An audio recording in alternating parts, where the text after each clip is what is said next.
দর্শক, এটা ঢাকা শহরের একটা জায়গা এবং এই জায়গাটির কিছু অংশে পানি রয়েছে এবং কিছু অংশ বালু দিয়ে ভরাট করা এবং এখানে বিভিন্ন ধরনের সবজি চাষ করা হয়েছে এবং যে ডোবাটি রয়েছে সেখানে আহ, মাছ চাষ করা হয়েছে।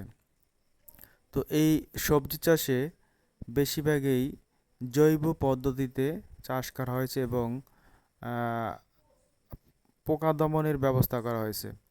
অর্থাৎ সেক্স ফেরোমন যে ফাঁদ, সেই ফাঁদগুলো ইউজ করা হয়েছে যাতে আহ, বিভিন্ন পোকামাকড় যেমন সাদামাছি ওইটার মধ্যে ঢুকে যায় এবং মারা যায়।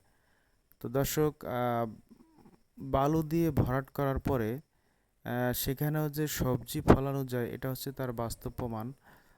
এখানে বেশিরভাগই চাল কুমার এবং লাউ এই ধরনের সবজি, অর্থাৎ লতা জাতীয় সবজি কিন্তু বেশি রোপণ করা হয়েছে। তো এই বালু মাটিতে একটা জিনিস দিতে হবে, সেটা হচ্ছে জৈব সার। ভার্মি কম্পোস্ট দেওয়া যেতে পারে অথবা কুইক কম্পোস্ট দেওয়া যেতে পারে। আর এই পুকুরের উপর দিয়ে নেট দিয়ে মাচা দেওয়া হয়েছে এবং নিচে আপনার তেলাপিয়া মাছ, কই মাছ এবং শিং মাছের চাষ করা হয়েছে।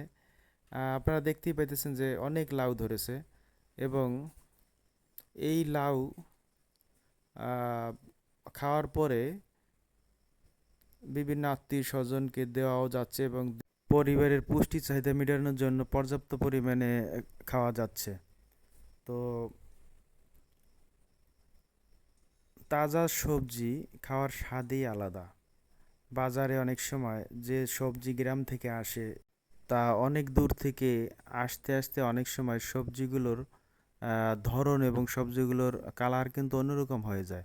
সেই ক্ষেত্রে সবজি যে তাজা যে ভাব বা তাজা যে বিষয়টা সেটা কিন্তু থাকে না। তো দর্শক, আপনারাও আপনাদের বাড়ির আশেপাশে বা বাড়ির ছাদে আপনারাও সবজি চাষ করতে পারেন। তবে একটা জমিতে যদি রাসায়নিক সার দেওয়া হয়, পরবর্তী বছরে কিন্তু আরও বেশি রাসায়নিক সার দেওয়া লাগে এবং একটা জমিতে বা একটা জায়গায় যদি জৈব সার দেওয়া হয় সেক্ষেত্রে পরবর্তী বছরে আরও কম দিলেও সমস্যা নাই। এখন বলতে পারেন যে জৈব সার আপনারা কোথায় পাবেন? জৈব সার আপনারা ঘরে বসে বিভিন্ন সময় নিজেরাও তৈরি করতে পারেন। যেমন খৈল পচিয়ে, বাজারে যে খৈল পাওয়া যায় সরিষার খৈল, সেই খৈল পচিয়েও কিন্তু আপনারা বাড়িতে যে লিকুইড সার সেইটা আপনারা তৈরি করতে পারেন। যেমন আপনি 1 কেজি বা আধা কেজি খৈল নিলেন, সেটা আপনার 7 থেকে 8 দিন পানিতে ভিজিয়েই রাখতে হবে। ভিজিয়ে রাখার পরে প্রতিদিন নাড়তে হবে, নাড়ার পরে এইটার 7 দিন পরে যে পানিটা, সেই পানিটা কিন্তু আপনারা গাছে গোড়ায় ব্যবহার করতে পারেন এবং 1 মগ খৈল পচা পানির সাথে আরও 4 মগ পানি মিশিয়ে তারপরে ব্যবহার করতে হবে। জৈব সার হচ্ছে গাছের উৎকৃষ্ট মানের খাদ্য। তো একটি গাছ 16 থেকে 17টি উপাদান খেয়ে কিন্তু একটি গাছ সুস্থ সবলভাবে বেঁচে থাকে। যেমন এর একটি যদি উপকরণের অভাব হয় সেই ক্ষেত্রে দেখা যাচ্ছে গাছের হয় পাতা হলুদ হয়ে যায় অথবা পাতা ঝরে যায় অথবা ফুল আসে ফল হয় না, বিভিন্ন ধরনের সমস্যা থাকে। তো জৈব সারে বিশেষ করে ভার্মি কম্পোস্টে কিন্তু আপনার এই 16 থেকে 17টি উপকরণই বিদ্যমান থাকে। তো আপনারা নিঃসন্দেহে আপনারা ভার্মি কম্পোস্ট ব্যবহার করতে পারেন। তবে বর্তমানে দেশে ভার্মি কম্পোস্ট প্রকৃত উৎপাদন করায় বিভিন্ন প্রতারণার শিকার হয় এবং মানুষও কিনে ঠগে, সেই বিষয়টা খেয়াল রাখবেন। তো যারা প্রকৃতভাবে ভার্মি কম্পোস্ট উৎপাদন করে দেখে বুঝে সেই ধরনের সার আপনারা ক্রয় করতে পারেন।